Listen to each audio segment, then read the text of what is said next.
1789 की सुबह फ्रांस के एक शहर पेरिस में आतंक का माहौल था। हुआ ये कि किसी ने अपनी तरफ से बनाकर एक अफवाह जनता में फैला दी कि फ्रांस का राजा फ्रांस की जनता पर गोलियां चलवाने का आदेश देने वाला है और वह अपने सैनिकों से जनता को मरवाना चाहता है। दोस्तों, यह खबर पेट्रोल में लगी हुई आग की तरह पूरे के पूरे फ्रांस में फैल गई। इस खबर को लेकर जनता में डर का माहौल बना हुआ था। लोगों ने सोचा कि यार ऐसे मरने से अच्छा है कि कुछ करके मरा जाए। इसलिए फ्रांस के लोगों ने एक जन सेना बनाने का निर्णय लिया, जिसमें लगभग 7,000 व्यक्ति और महिलाएं टाउन हॉल के सामने इकट्ठे हो गए और सभी लोग आपस में डिस्कस करने लगे कि अगर हमें राजा के अगेंस्ट खड़े होकर विद्रोह करना है तो उसके लिए हमें हथियारों की जरूरत पड़ेगी। तो कुछ लोगों ने कहा क्यों ना सरकारी भवनों में रखे हुए हथियारों को जबरदस्ती लूट लेते हैं, और लोगों ने यही किया। सबसे पहले उन्होंने कई लोगों की तादाद में मिलकर बास्तील किले की जेल को तोड़ दिया, जिसमें उन्हें भारी मात्रा में गोला बारूद मिलने की संभावना थी। बास्तील जेल का जो कमांडर था वो हथियारों की इस लड़ाई में मारा गया और वहाँ उस जेल के हथियारों के साथ साथ वहाँ के कैदियों को भी छुड़ा लिया गया। दोस्तों, वो बात अलग है कि वहाँ पर 7 ही कैदी थे और इन सब ने मिलकर बास्तील किले को गिरा दिया और साथ में उस किले की कीमती वस्तुओं को बाजार में बेच दिया। इन वस्तुओं को उन लोगों ने खरीदा जो इस घटना को अपनी यादों के रूप में सजाना चाहते थे। दोस्तों, ऐसा नहीं है कि इस घटना के बाद फिर कोई घटना नहीं हुई थी, बल्कि इसके बाद कई दिनों तक पेरिस तथा देश के देहाती इलाकों में कई सारी लड़ाइयाँ हुई हैं, जिसका रिजल्ट ये निकला कि जनता रोटी, कपड़ा और मकान की बढ़ती कीमतों का विरोध करने लगी। बाद में फ्रांस के राजा को गिलोटिन से सर काटकर मार दिया गया।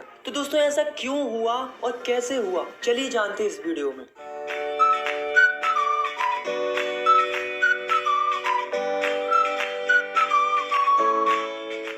तो दोस्तों, इसे जानने के लिए हमें जाना पड़ेगा 18वीं सदी में। तो दोस्तों, चलते हैं France society during the late 18th century. तो दोस्तों, ये बात है 1774 की, जब बूर्बो राजवंश का लुईस 16 नामक राजा राजगद्दी पर बैठा। जब उसकी उम्र मात्र 20 वर्ष की थी, उसका विवाह ऑस्ट्रेलिया की राजकुमारी मैरी एंटोनिएट से करवा दिया गया। बहुत दिनों से युद्धों के कारण उसके महल का खजाना खाली पड़ा हुआ था और बर्सेल के महल की शान शौकत बनाए रखने के लिए राजा को पैसे की जरूरत तो थी। और लुईस 16 के शासन काल में ब्रिटेन से अमेरिका की 13 कॉलोनीज को छुड़ाने के लिए मदद की थी, जिसके कारण फ्रांस के ऊपर 1 बिलियन लिब्रे से भी अधिक कर्ज हो चुका था और 2 बिलियन लिब्रो का कर्ज पहले से था। अब जो कर्जदार थे वो राजा से 10% इंटरेस्ट के साथ मांग करने लगे। इधर राजा के सामने कर्ज की चिंता, ऊपर से सेना का खर्च, राज दरबार का खर्च, सरकारी कार्यालयों का खर्च, विद्यालयों को चलाने का खर्च, इन सब की चिंताएं फ्रांस के राजा को सताने लगी। तो जो फ्रांस का राजा था लुईस 16, उसने क्या किया कि जो फ्रांस के लोगों के ऊपर टैक्स बढ़ा दिया। तो दोस्तों, 18th सेंचुरी में फ्रांस 3 स्टेट्स में बटा हुआ था। पहला स्टेट था क्लर्जी, मतलब वो लोग जो चर्च में काम करते थे। दूसरा स्टेट था नोबिलिटी, मतलब जिसमें राजा और राजा का परिवार आता था। और थर्ड था जिसमें बचे हुए सारे लोग आते थे, जैसे कि जो बड़े बड़े बिजनेसमैन थे, मर्चेंट्स थे, लॉयर थे, किसान थे, मजदूर थे। इस तरीके के लोग थर्ड स्टेट में आते थे। फ्रांस की पूरी जनसंख्या में से 90% किसान थे। तो इसका मतलब ये मत समझना कि इनके पास सबसे ज्यादा जमीन थी, बल्कि ये तो नाम के ही किसान थे। 60% जमीन तो फर्स्ट और सेकंड स्टेट के लोगों के पास थी, और जो थर्ड स्टेट था उसमें कुछ ही लोगों के पास जमीन होती थी जो कि काफी ज्यादा अमीर होते थे। अब दोस्तों, जो पहले और दूसरे स्टेट के लोग थे वो चैन से जी रहे थे, क्योंकि उन्हें कोई भी टैक्स पे नहीं करना पड़ता था। और दूसरी तरफ थर्ड स्टेट के लोगों को सारे के सारे टैक्सेस भरने पड़ते थे,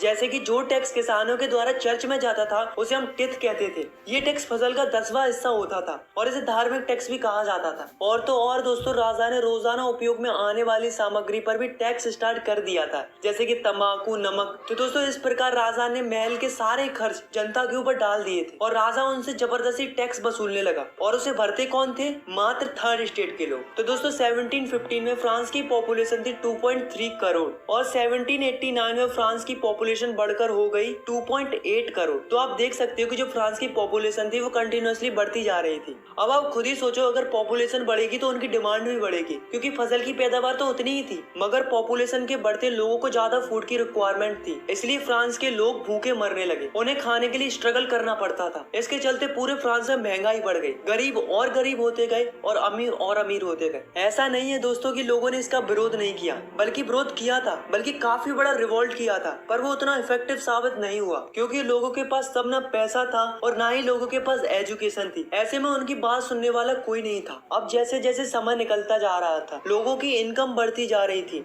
लोग एजुकेट होते जा रहे थे, उन्हें नए नए आइडियाज आने लगे, तब लोगों को रियलाइज होने लगा कि हमारे साथ तो ये गलत हो रहा है। अब जो एजुकेटेड लोग थे उनका मानना ये था कि लोगों को अधिकार उनके जन्म से नहीं बल्कि उनकी समाज में क्या योग्यता है इस आधार पर मिलनी चाहिए। ऐसे ही जॉन लॉकी और जॉन जाक रूसो नाम के दो फिलोसोफर थे। इनका भी यही मानना ये था कि एक ऐसी सोसाइटी होनी चाहिए जहाँ पर सबको फ्रीडम हो और सारे के सारे कानून सबके लिए बराबर होने चाहिए और गवर्नमेंट ऐसी होनी चाहिए जो जनता की बात सुने। इसके ऊपर जॉन लॉकी ने अपनी किताब टू ट्रीटाइज ऑफ गवर्नमेंट में भी मोनार्ची गवर्नमेंट का जम के विरोध किया था। अब दोस्तों टैक्स तो पहले से ही बढ़ा हुआ था, ऊपर से महंगाई भी इतनी बढ़ गई थी कि लोगों को खाना भी नसीब नहीं हो रहा था। फिर क्या था दोस्तों, जनता राजा पर भड़क गई और यहीं से शुरू हुआ एक रिवॉल्यूशन। तो दोस्तों जैसा कि आप सभी को पता चल ही गया होगा कि लुई 16 का खजाना खाली हो चुका था, कर्जदारों की मांग बढ़ गई थी और उसको चुकाने के लिए राजा ने जनता पर टैक्स बढ़ा दिए थे। पर क्या आपको पता है कि प्राचीन राजतंत्र के अनुसार कोई भी फ्रांस का राजा अपनी मर्जी से टैक्स नहीं बढ़ा सकता था। इसके लिए उसे स्टेट जनरल की मीटिंग बुलाकर नए टैक्सों के प्रपोजल्स पर मंजूरी लेनी पड़ती थी। तो दोस्तों अब आप सोच रहे होंगे कि स्टेट जनरल क्या होती थी। तो दोस्तों स्टेट जनरल एक ऐसी पॉलिटिकल बॉडी थी जिसमें तीनों स्टेट अपने अपने स्टेट से रिप्रेजेंटेटिव भेजते थे, लेकिन केवल राजा ही तय करता था कि ये मीटिंग कब बुलाई जानी चाहिए। तो दोस्तों इसकी लास्ट मीटिंग 1614 में बुलाई गई थी, लेकिन फिर उसके बाद लुई 16 ने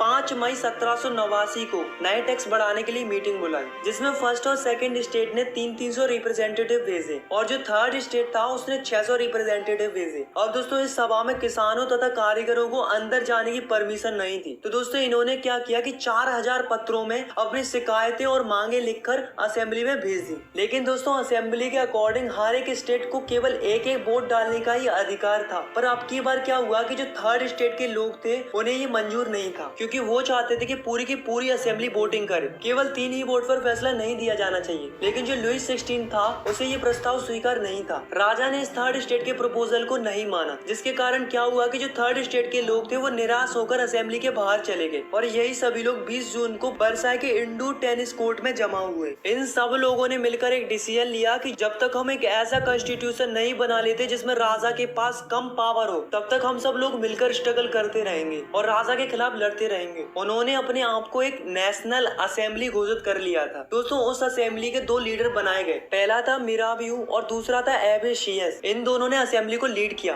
दूसरी तरफ फ्रांस में कड़ाके की ठंड पड़ रही थी, जिसके कारण क्या हुआ कि फ्रांस की जो अधिकतम फसल थी वो मारी गई। लोगों में भुखमरी इतनी बढ़ गई थी कि औरतों ने जबरदस्ती खाने पीने की चीजों को दुकानदारों से छीन लिया। यह देखकर राजा ने सेना को आदेश दे दिया कि तुम शहर में प्रवेश करो। जैसे ही सेना ने शहर में प्रवेश किया तो लोगों में हड़कंप मच गया। फिर क्या था दोस्तों, लोगों की भीड़ ने 14 जुलाई को बास्तील के किले पर धावा बोल दिया, क्योंकि गांव-गांव में अफवाह फैल रही थी कि राजा ने किसानों की फसलें बर्बाद करने के लिए बाहर से कुछ लोगों को बुलाया है। अब टैक्सों की आग तो पहले से लगी हुई थी, अब लगी हुई आग पर राजा की अफवाह ने पेट्रोल का काम और कर दिया, जिससे किसानों ने गाँव के सरकारी अन्य भंडारों को लूट लिया और साथ में टैक्सों से संबंधित डॉक्यूमेंट्सों को भी जला दिया। आखिर में विरोधी प्रजा की ताकत का अंदाजा लगाकर राजा ने नेशनल असेंबली को मान्यता दे दी। तो दोस्तों आपको तो पता है कि जो नेशनल असेंबली थी वो क्या चाहती थी कि राजा की पावर लिमिटेड कर दी जाए। तो फाइनली 4 अगस्त 1789 की रात को नेशनल असेंबली ने एक ऑर्डर पास किया, जिसमें फर्स्ट स्टेट के लोगों से कहा गया कि आप चर्च के नाम पर जो जमीन लिए हुए हैं उसे वापस कर दें और जो चर्च में फसल का 10वां हिस्सा टैक्स के रूप में दिया जाता था, यानी कि धार्मिक टैक्स टिथ को बंद कर दिया जाए। जिससे क्या हुआ कि गवर्नमेंट को 2 बिलियन लिब्रो को फायदा हुआ। अब धीरे धीरे नेशनल असेंबली ने 1791 में एक नया कॉन्स्टिट्यूशन तैयार कर लिया, जिसमें राजा की पावरों को लिमिटेड कर दिया था और साथ में गवर्नमेंट को 3 हिस्सों में बांट दिया। First legislative, second executive,